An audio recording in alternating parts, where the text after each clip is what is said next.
أعوذ بالله من الشيطان الرجيم. بسم الله الرحمن الرحيم.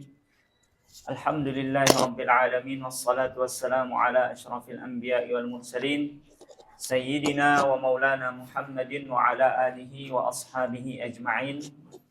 أما بعد فسبحانك لا علم لنا إلا ما علمتنا إنك أنت العليم الحكيم. اللهم علمنا ما ينفعنا وانفعنا بما علمتنا wazidna ilma birahmatika ya arhamar rahimin. Famarhaban bikum pada majlis muzakarah kitab Al-Fawaid yang ditulis oleh Al-Maghfurlah Tuan Guru Haji Mustafa Umar Abdul Aziz rahimahullah ta'ala, muassis Pondok Pesantren Al-Aziziyah. Semoga Allah Subhanahu wa ta'ala senantiasa memberikan kepada kita keberkahan dari apa yang beliau tulis dalam kitab ini. Allahumma amin. Pada majelis kali ini kita akan masuk kepada bab ketiga yang beliau rahimahullah berikan judul Babun fil ilmi wal adab.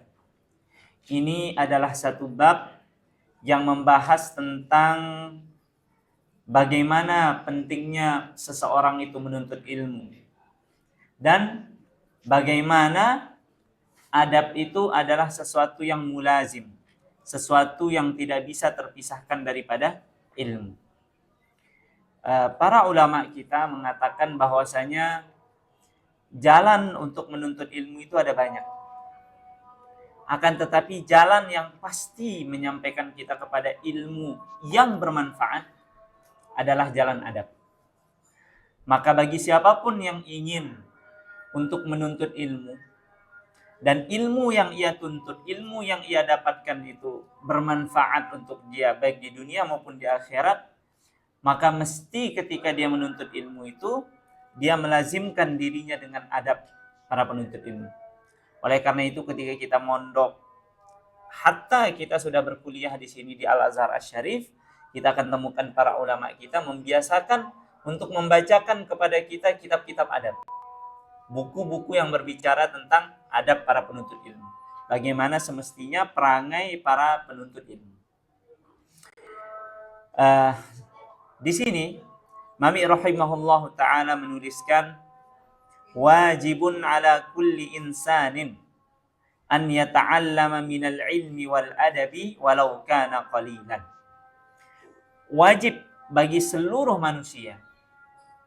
Jadi di sini yang diwajibkan itu tidak seorang muslim saja, akan tetapi seluruh manusia. Kenapa teman-teman sekalian? Karena adab itu tidak dibutuhkan oleh orang Islam saja, oleh kaum muslimin saja, tidak.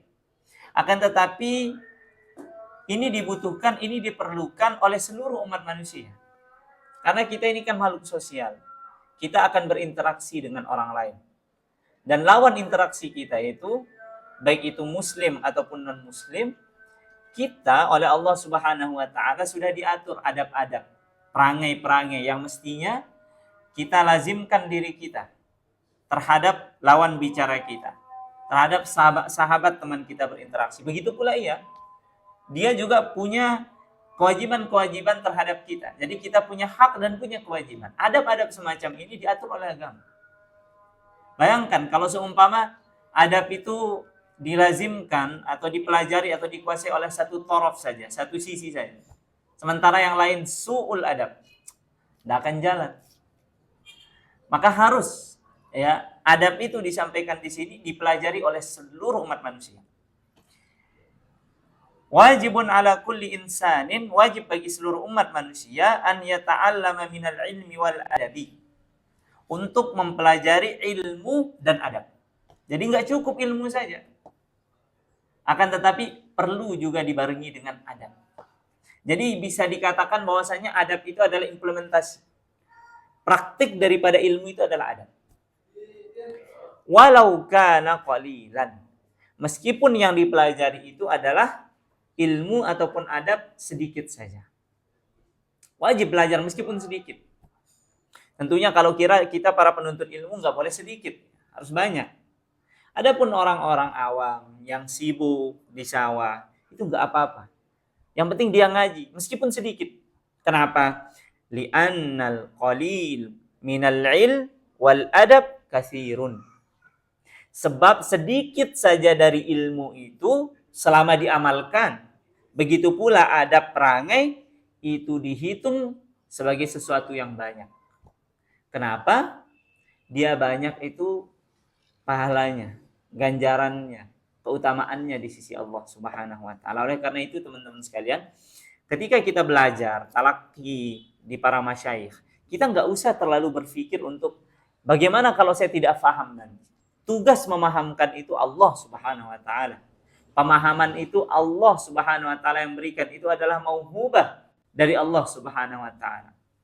Maka tatkala Allah Subhanahu wa taala memberikan kepada kita pemahaman, meskipun pemahaman itu sedikit saja dari apa yang kita dengarkan dari para masyayikh, itu sudah banyak. Itu sudah banyak. Kenapa? Karena itu pemberian dari Allah Subhanahu wa taala. Terlebih lagi jika ilmu yang sedikit itu bisa kita amalkan. Makanya Rasulullah Shallallahu Alaihi Wasallam bersabda, "Ahabbul a'mali ilallah adwamuha wa in qal." Ya, perbuatan yang paling disukai oleh Allah Subhanahu Wa Taala itu perbuatan yang kontinu, yang konsisten, meskipun itu sedikit. Jadi nggak ada di dalam Islam itu misalnya ngelihat kepada kuantitas, tapi ngelihat kepada kualitas, sedikit tapi berkualitas.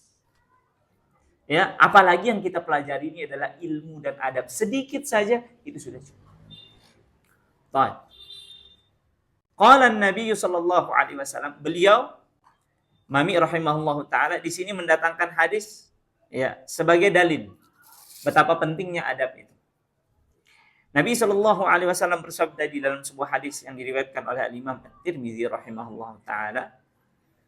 Beliau sallallahu alaihi wasallam bersabda, "Ma nahala." Nahala itu artinya wahaba. Hibah.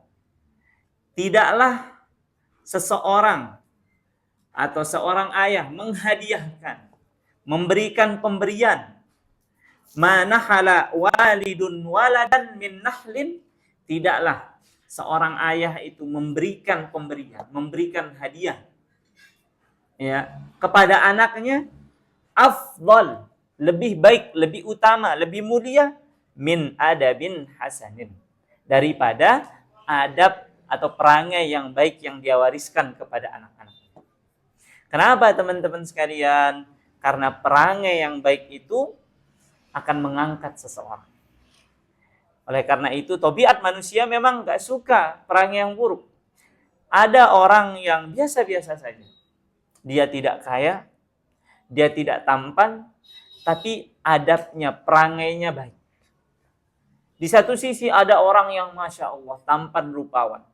Kemudian kaya raya, tapi perangainya tidak baik. Kira-kira yang mana yang kita sukai? Tabiat manusia itu akan menyukai orang yang lebih beradab, orang yang memiliki perangai yang baik, meskipun dia biasa-biasa saja. Jadi adab itu bisa mengangkat seseorang. Kalau dia dani, kalau seumpama dia orang yang tidak terpandang, maka adab akan menjadikan dia terpandang. Kalau dia orang yang biasa-biasa saja, maka adab akan menjadikan dia sebagai orang yang luar biasa. Sehingga teman-teman sekalian, saya pernah dengar dulu TGB mengungkapkan atau mengucapkan satu kalimat yang luar biasa. Apa katanya? Adab adalah mata uang yang berlaku di negara manapun. Kita punya pepatah di Indonesia, di mana bumi dipijak, di sana langit dijunjung. Maksudnya apa? Mesti kita jaga adab. Mesti kita jaga perangai kita. Jangan sampai kita melakukan perangai-perangai yang bertentangan, yang dapat menyinggung hati orang-orang yang ada di sekitar kita. Baik. Wa qala rajul libnihi. Ada seseorang berkata kepada putranya. Ini disampaikan oleh Imam As-Samarqandi Abu Lais di dalam kitabnya Bustanul Arifin. Bukan Bustanul Arifin yang punya Imam Nawawi, ini punyanya As-Samarqandi. Ada seseorang berkata kepada anaknya, "Ya bunayya, wahai putraku, wahai anakku, ta'allamal ilma. Belajarlah kamu ilmu. Fa in lam yakun laka jamalun, jika engkau tidak tampan rupawan, tidak terpandang, kanal ilmu laka jamalan. Niscaya ilmu itu akan menjadikan engkau tampan rupawan. niscaya ilmu itu yang akan menjadikan engkau terpandang. Jadi saya sudah janjikan di pertemuan kemarin, pada pembahasan ketika kita sampaikan bahwasanya janji Allah kepada para penuntut ilmu itu, pasti Allah akan mengangkat derajat mereka. Bagaimanapun asal-usul mereka, baik dia keluarga terpandang maupun keluarga yang tidak terpandang, tatkala mereka itu diberikan oleh Allah nikmat berupa ilmu pengetahuan, maka Allah pasti akan mengangkat derajatnya di dunia sebelum nanti di akhirat. Saya ceritakan. Antum tahu Imam Ibnu Katsir, Al-Hafiz Ibnu Katsir yang punya tafsir Al-Qur'anul Azim, Ibnu Katsir. Beliau punya kitab namanya Al-Bidayah wan Nihayah. Ketika beliau menerjemahkan Abu Yusuf ini salah satu daripada ashabnya Abu Hanifah. Imam Abu Hanifah itu beliau punya murid yang terdekat dengan beliau itu disebut dengan ashab. Ada 3 yang paling terkenal. Di antaranya adalah Muhammad Ibnul Hasan Asy-Syaibani, ya. Itu Imam Syafi'i belajar kepada beliau, mazhab Abu Hanifah di Irak. Kemudian yang kedua adalah Zufar, yang ketiga adalah Abu Yusuf. Abul Hasan Asy-Syaibani, mohon maaf. Abu Hasan Asy-Syaibani, kemudian Zufar, kemudian Abu Yusuf. Abu Yusuf ini adalah qadhi pertama di dalam Islam, yang dilantik secara resmi oleh kerajaan pertama di dalam Islam itu adalah Qadhi Abu Yusuf. Ya, beliau itu sangat faqih. Qadhi Abu Yusuf itu punya murid namanya Ali Ibnul Ja'ad.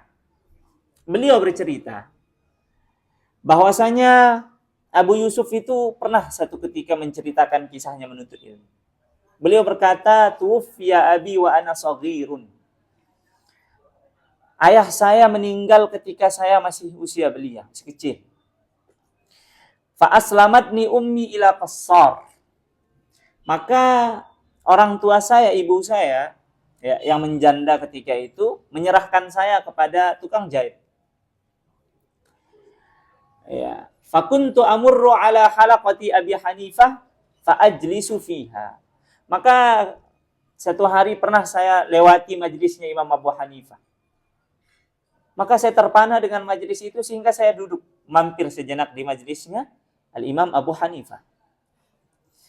Apa katanya? Maka melihat itu, ibunya tidak diam. Langsung ibunya datang dari tempat kerja ngambil anaknya di majelis Abu Hanifah. Dia nggak sudi, dia nggak rela ngelihat anaknya belajar. Udah kamu kerja aja katanya. Bahkan orang tuanya, ibunya itu berkata kepada Abu Hanifah, "Inna hadza shabiyyun yatim." Wahai Abu Hanifah, ini anak ini dia yatim, nggak ada bapaknya. Laisa lahu syai'un illa ma at'amahu min maghzili, ma ut'imuhu min maghzili. Dia nggak punya apapun, dia nggak punya uang, dia nggak punya makanan, kecuali makanan yang saya berikan dia makan, yang saya dapatkan dari tempat kerja saya. Wa innaka qad afsadtahu alayya. Wahai Abu Hanifah, engkau merusak masa depannya, katanya. Jangan ajak-ajak dia belajar. Imam Abu Hanifah itu terkenal ulama yang kaya raya. Jadi orang tuanya Abu Hanifah itu punya pabrik tekstil, kain. Kalau dulu kain itu Masya Allah sangat-sangat berharga. Imam Abu Hanifah keluarganya punya itu. Disebutkan bahwasanya Imam Abu Hanifah itu bahkan saking kayanya, beliau itu memberikan nafkah, uang, kepada ulama-ulama yang ada pada masa beliau. Jadi ulama itu disuruh fokus saja ngajar. Nanti kalau masalah nafkah saya yang biayai, kata Abu Hanifah. Sama seperti Imam Lais bin Sa'ad yang ada di Mesir. Abu Hanifah itu kaya raya. Maka orang tuanya itu mengatakan, kalau antumnya kaya, enak, tinggal belajar. Kalau anak ini, kalau dia nggak kerja, dia nggak bisa makan. Apa katanya Abu Hanifah kepada ibunya itu? Uskuti ya Ra'na. Wahai wanita yang tidak tahu apa-apa. Diam. Nggak usah banyak komentar. Ha huwa dha yata'allamul ilma wa saya'kulul faludat biduhunil fustaq. Anak ini, kalau dia rajin belajar, kelak pada masanya, dia akan makan faludat dengan minyak fustaq. Jadi dulu itu, makanan yang paling mewah dulu itu teman-teman sekalian, ada manisan namanya faludat. Kalau kita sekarang mungkin, pistachio gitu mungkin ya. Kunafa. Nah, itu makanan yang paling mewah dulu itu nggak bisa dimakan kecuali oleh raja-raja saja dan bangsawan, namanya faluzaj. Faluzaj itu dimakan dengan minyak, namanya minyak itu fustak. Abu Hanifah mengatakan, ini kalau dia rajin belajar, kalau dia rajin ngaji, pada masanya dia akan makan faluzaj dengan minyak fustak. Maka ibunya Abu Hanifah itu berkata, innaka syekhun qad kharafta. Ini antum ini wahai Abu Hanifah sudah tua. Ini sudah kesana kemari, udah pikirannya udah khurafat ini. Ya kali anak saya yang miskin, dia tidak terpandang ini bisa makan faluzat itu. Dari mana ini? Baik. Seiring berjalannya waktu, Abu Yusuf tetap belajar kepada Imam Abu Hanifah. Bahkan Imam Abu Hanifah ketika menyaksikan Abu Yusuf itu bajunya, pakaiannya sudah lusuh, Imam Abu Hanifah meminta satu ketika Abu Yusuf untuk mengangkat hasir, untuk mengangkat karpet yang ada di majelisnya Abu Hanifah. Ternyata di sana sudah diselipkan uang oleh Abu Hanifah. Maka apa katanya? Ambil itu Abu Yusuf, beli baju, beli pakaian. Pokoknya dinafkahi oleh Abu Hanifah. Pada masanya tatkala Abu Hanifah sudah wafat dan Abu Yusuf sudah menjadi ulama yang besar, namanya sudah harum, dan beliau diangkat oleh khalifah menjadi seorang qadhi, maka pernah satu ketika Abu Yusuf itu dipanggil oleh khalifah. Maka dia bercerita, Abu Yusuf itu mengatakan, "Fabaina ana dzata yaumin 'inda ar-Rasyid," ketika saya di Khalifah Harun ar-Rasyid, di perjamuan Khalifah Harun ar-Rasyid, "Idz utiya bil faluzat fi suhanin biyuhunil fustaq." Tiba-tiba ketika saya di jamuan itu, orang-orang chefnya ketika itu mendatangkan menu berupa faluzat dengan duhunil fustaq. Maka Harun ar-Rasyid berkata kepada Abu Yusuf, "Kul min hadza." Wahai Abu Yusuf, makan ini katanya. "Fa innahu la yasna'u lana fi kulli waqtin." Ini saking berharganya faluzat ini, kita enggak dimasakin tiap waktu ini. Ini musiman ini. Mumpung ada, ayo kamu makan katanya. Harun ar-Rasyid. Maka Abu Yusuf bertanya, "Wahai khalifah, ma hadza ya Amirul Mukminin? Ini apa makanan ini? Kok sampai segitu langkanya, sampai khalifah sendiri nggak bisa makan ini setiap waktu?" Katanya, "Hadzal faluzat." Ini yang saya tawarkan kepada kamu ini faluzat namanya. Apa katanya? "Fatabassamtu." Maka mendengar itu, Abu Yusuf tersenyum. Ya Allah, kata beliau, tersenyum. Maka kepo ini Harun ar-Rasyid. Dia berkata, "Malak tabassam? Kenapa kamu senyum? Ada apa?" La syai' katanya. Ini enggak ada apa-apa. Harun ar-Rasyid menekan, mengatakan, "Enggak, kamu harus ceritakan kepada saya." Maka diceritakan, dulu saya miskin, kemudian orang tua saya melarang saya untuk belajar. Dia katakan kalau saya belajar nanti enggak jadi apa-apa. Tapi Abu Hanifah mengatakan bahwasanya kalau saya rajin belajar, akan datang masanya saya akan bisa makan faluzat bidhunil fustaq. Maka mendengar itu, apa katanya Harun ar-Rasyid? Perhatikan perkataannya, ucapannya ini begitu luar biasa dan menyentuh. Innal ilma yanfa'u. Sungguh ilmu itu sangat-sangat bermanfaat. Wa yarfa'u fid dunya wal akhirah. Ilmu itu bermanfaat untuk kita di dunia dan di akhirat. Dan akan mengangkat derajat kita baik di dunia maupun di akhirat. Maka apa katanya khalifah? Rahimallahu Abu Hanifah. Semoga Allah merahmati Abu Hanifah. Falaqad kana yanzuru bi'aini aqlih ma la yanzuru bi'aini ra'si. Sungguh Abu Hanifah itu melihat dengan mata hatinya sesuatu yang tidak bisa dilihat, disaksikan dengan mata kepala. Ya, ini adalah futuh daripada ulama. Kesimpulannya teman-teman sekalian, kita bisa menyaksikan dari kisah ini bagaimana Allah Subhanahu wa taala mengangkat para penuntut ilmu. Siapa sih Abu Yusuf sebelum beliau belajar? Siapa sih Abu Yusuf sebelum beliau bertalaqi, mempelajari ilmu agama? Tapi tatkala beliau sudah mempelajari ilmu agama, beliau menjadi tamu spesialnya khalifah. Beliau dapat memakan makanan yang spesial yang hanya bisa dimakan oleh khalifah ketika itu. Itu adalah fadilahnya ilmu. Coba kita ketika datang ke Mesir, siapa sih kita? Tapi ketika sudah balik, menyandang gelar sebagai tuan guru, Perhatikan bagaimana perilaku para masyarakat, para pejabat, orang-orang yang sangat menghormati kita tatkala kita sudah pulang. Itu sudah janjinya Allah Subhanahu wa ta'ala.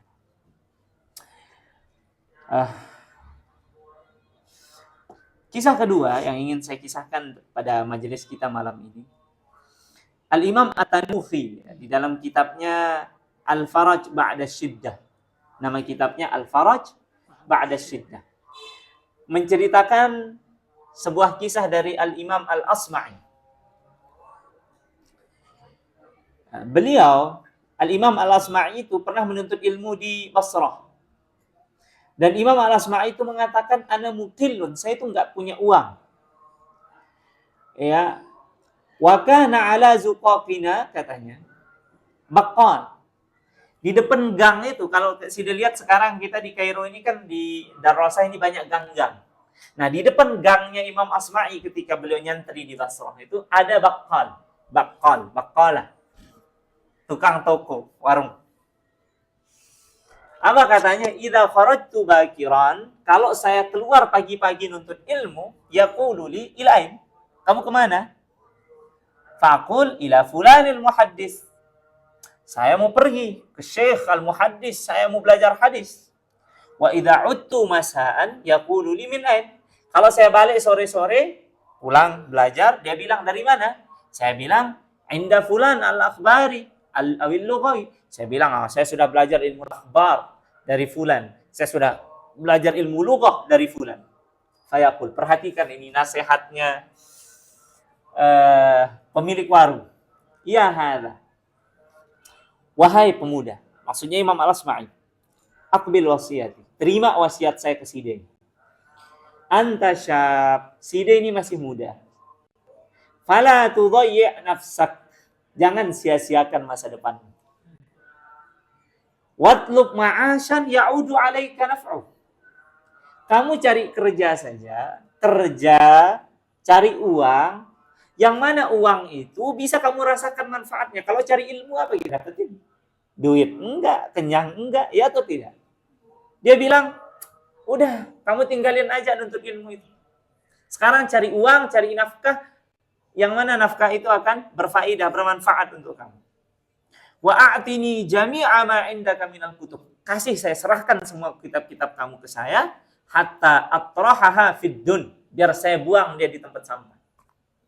Udah, tidak usah kamu sibuk baca kitab. Kerja aja katanya. Jadi mutaif.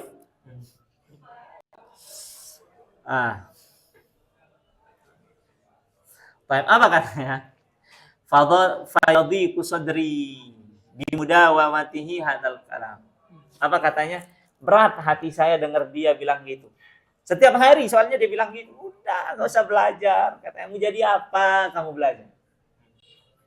Oleh karena itu, hatta kuntu akhruj min baiti lailan wa udkhilahu lailan. Maksudnya apa? Saya itu keluar malam, balik juga malam. Saking nggak maunya dia ketemu sama pedagang toko itu. Baik. Kesimpulannya, setelah berlalu waktu, beliau sudah belajar, dan beliau itu sebutkan sangat-sangat kere. Di dalam kitab itu, teman-teman sekalian, beliau menjelaskan bagaimana bentuk kerenya itu. Kadang-kadang pakaiannya nggak pernah dicuci dan seterusnya. Sangat-sangat kere, karena nggak ada baju ganti. Baik. Tatkala Imam Al-Asma'i sudah punya ilmu yang mumpuni dan beliau terkenal, Khalifah mengirim wazirnya, mengirim perdana menterinya untuk menemui Al-Asma'i. Perdana menteri ini membawa pesan dari sang raja agar Al-Asma'i bersedia untuk mendidik anak sang raja. Maka tatkala disampaikan itu kepada Al-Asma'i, Al-Asma'i mengatakan, "Ma yasna'ul amir bi rajulin balagha bihil faqr ila ma tara." Apa maunya raja kepada seseorang, apa yang dilihat, yang dipandang oleh sang raja dari seseorang yang dia itu saking fakirnya, kamu bisa saksikan, baju saya lecek, rumah saya nggak layak huni, ya, kemudian alat-alat dapurnya sudah habis dijual untuk makan. Apa yang dipandang oleh sang raja dari seorang seperti saya? Maka ketika dia Al-Asma'i mengatakan falam mara'a su'ahali wa qubha manzari, ketika dia lihat bagaimana buruknya keadaan saya dan pakaian saya yang begitu lecek, ya, maka dia perintahkan anak buahnya untuk datang ke istana ngelapor bahwasanya sebenarnya Asma' itu begini keadaannya. Maka langsung oleh khalifah, oleh raja, dikirimkan dia uang, dikirimkan dia pakaian yang terbaik, kemudian dia disuruh bersih-bersih, pakai pakaian yang bagus itu menghadap ke raja. Berjalan waktu, teman-teman sekalian, Al-Imam Al-Asma'i hidup di kerajaan. Beliau sambil hidup di kerajaan mengajar anak-anaknya khalifah, beliau juga kerja, ya, mencari uang, dan sedikit-sedikit dikumpulkan. Ketika sudah ada uangnya itu, beliau kirim ke kampung untuk beli rumah. Ketika sudah sampai, teman-teman sekalian, pada akhir masa pengabdiannya,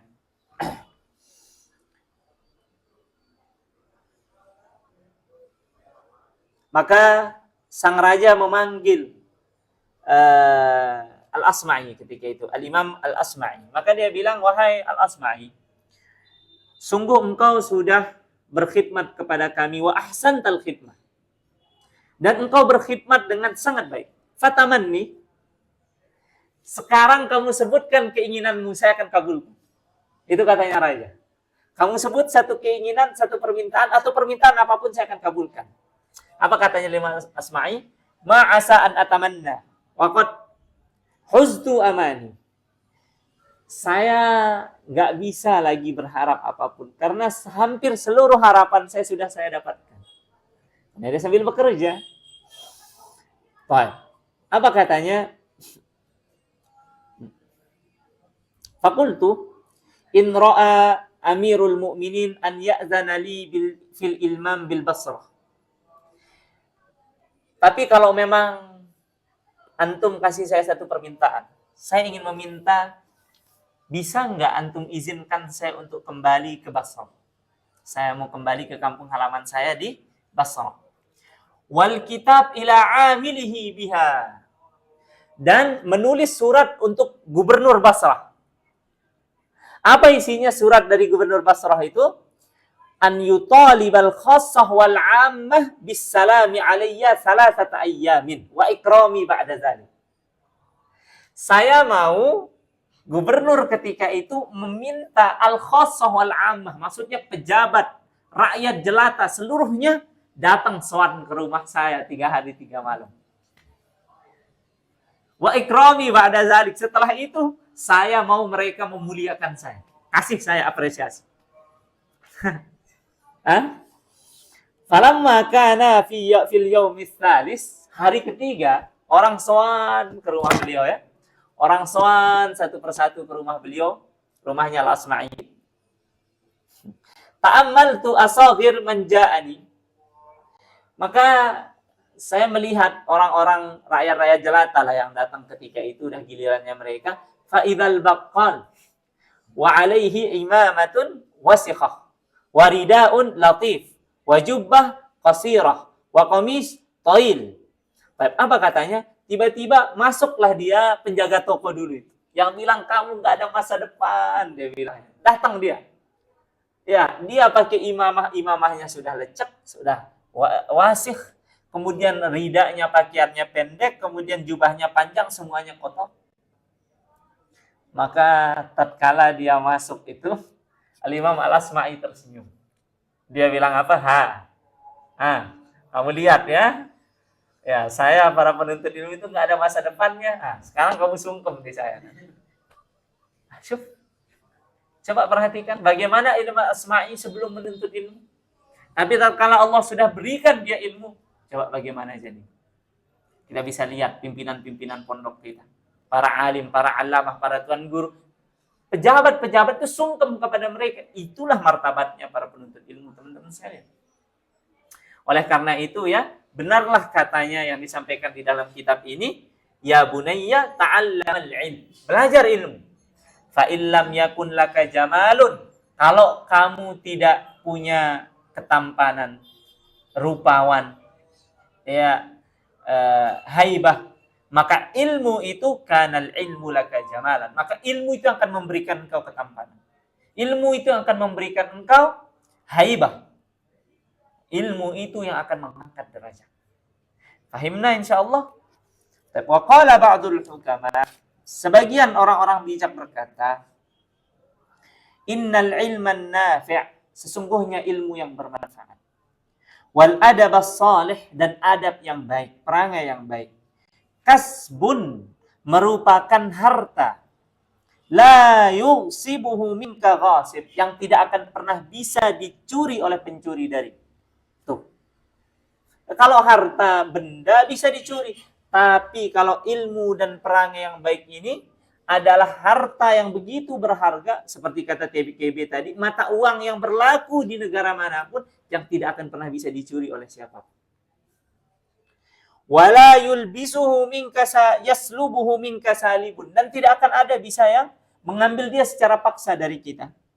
Wahuma jamaluk, dan ilmu beserta adab atau perangai yang baik itu adalah ketampananmu. Wazinatuk, dan perhiasanmu. Wa qiwamu dinik, dan merupakan tonggak daripada agamamu. Wa dunyaka, dan tonggak daripada dunia. Jadi tonggak daripada agama dan dunia. Agama dengan ilmu kita faham bagaimana kita harus melaksanakan kewajiban kita. Itu di agama. Adapun di dunia, kita tahu bagaimana kita mencari ma'isyah. Bagaimana kita mencari kehidupan yang baik dan layak.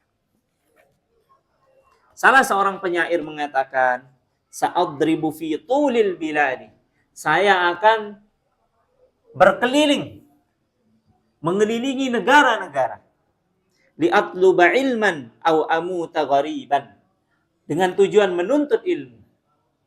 Kalau tidak menuntut ilmu, maka saya akan mati dalam keadaan terasingkan. Fa in talifat nafsi falillahi darruha. Maka dalam perjalanan saya menuntut ilmu, kalau saya meninggal dunia, kalau memang sudah datang ajal saya, maka Allah akan menjamin saya. Karena kenapa? Jaminan Allah kepada para penuntut ilmu itu adalah tatkala dia mati, maka dia termasuk ke dalam safnya para syuhada. Orang-orang yang meninggal dalam keadaan mati syahid. Fa'in salimat. Tapi kalau jiwa saya ini selamat dalam menuntut ilmu selama kita di luar negeri, jauh daripada rumah kita, kanar ruju'u qariban. Insya Allah saya akan pulang segera. Segera saya akan pulang mengamalkan ilmu. Jadi kalau bisa jangan lama-lama di perantauan tanpa ada hajat. Ya, tanpa ada hajat. Kalau bisa selesaikan hajat kemudian pulang. Wa qala akhar, ada seorang penyair yang lain berkata, ala innamal khusranu anna layaliya. Sungguh ya begitu merugi tatkala malam-malamku tamurru bila naf'in wa tuhsabu min umri. Yang mana setiap malamku itu berlalu tanpa ada manfaat sedikit pun. Tidak ada ilmu yang dipelajari. Tidak ada manfaat yang didapatkan. Tidak ada faidah baru yang didengarkan. Akan tetapi itu sudah pergi. Dan yang sudah pergi itu tidak akan bisa kembali lagi. Wa tuhsabu min umri. Sayangnya, waktu-waktu, masa-masa yang berjalan tanpa ada faidah, amal soleh, ilmu pengetahuan yang kita dapatkan, itu dihitung sebagai umur kita. Dan pada masanya akan dimintai pertanggungjawaban kepada kita. Kemana kita gunakan umur yang sudah diberikan, sisa waktu yang diberikan oleh Allah kepada kita. Maka penyair ini dia menyayangkan, ya Allah, katanya kalau lihat-lihat dulu sudah berapa malam saya gunakan malam itu tanpa ada faidah, tanpa ada ilmu, tanpa ada amal soleh, tanpa ada muzakarah, tanpa ada hal-hal yang dapat menyenangkan saya di kemudian hari. Seandainya malam-malam itu saya makmurkan, saya gunakan untuk menukini ilmu pengetahuan, maka sekarang saya akan sukses. Ya, itu semua akan mendatangkan manfaat kebahagiaan untuk saya di kemudian hari. Ini penyesalan untuk dia. Dan sebaik-baik pelajaran adalah teman-teman sekalian, kita belajar dari pengalaman orang lain. Jangan sampai kita merasakan harus kita dulu ikut terjatuh di lubang yang sama sehingga kita katakan, wah ternyata di sini ada lubang yang berbahaya. Jangan. Orang yang fatin, orang yang cerdas itu dia belajar dari kegagalan, dari penyesalan orang-orang terdahulu.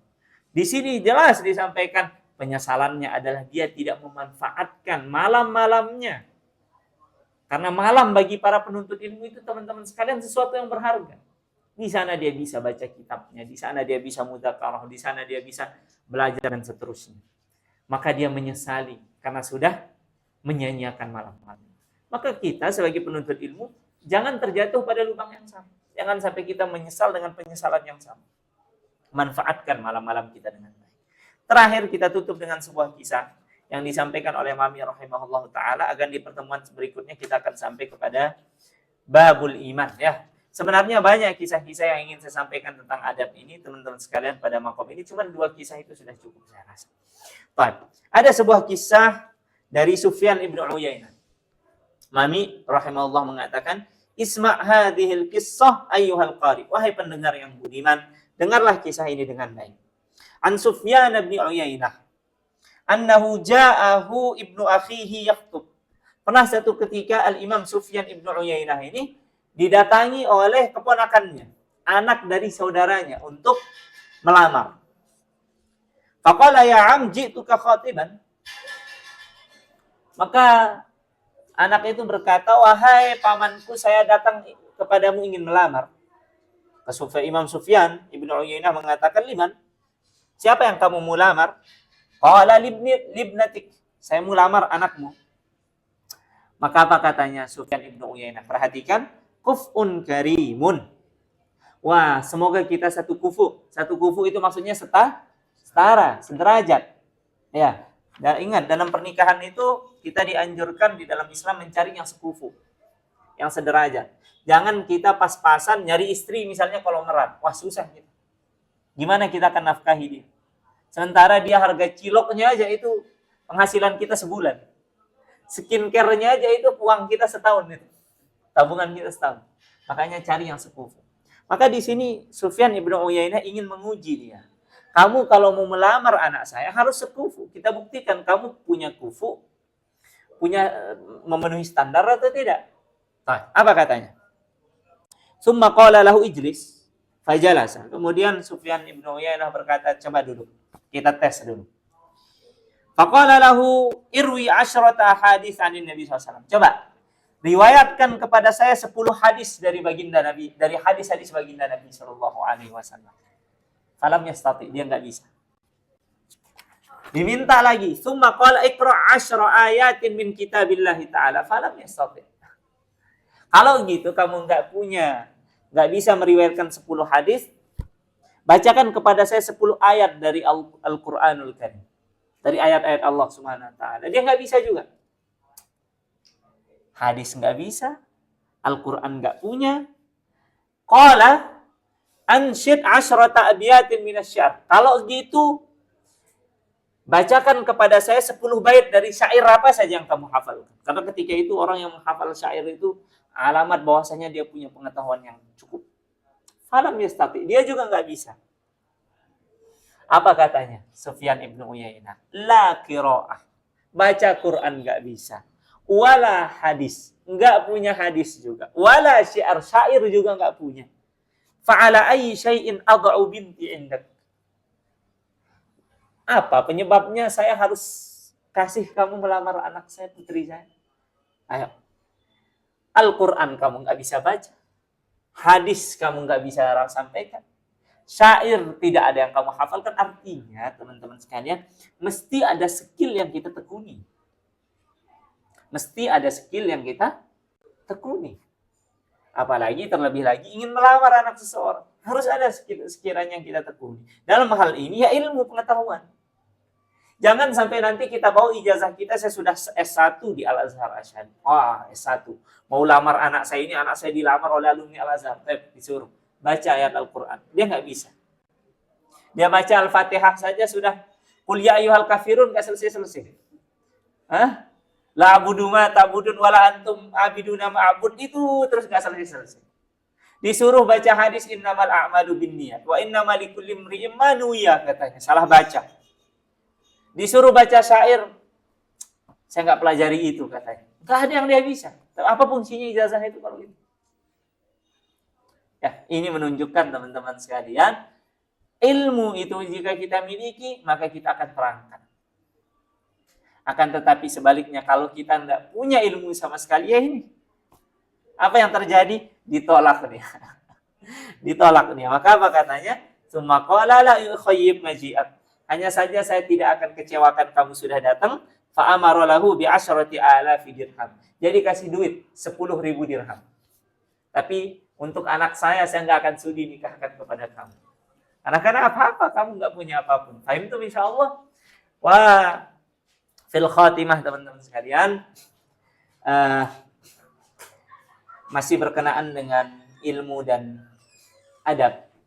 Saya ingin menyampaikan sebuah kutipan dari Al-Imam Malik Ibnu Anas. Tahu Imam Malik Ibnu Anas? Beliau adalah Imam Darul Hijrah, gurunya Al-Imam Al-Azam Asy-Syafi'i rahimahullah ta'ala.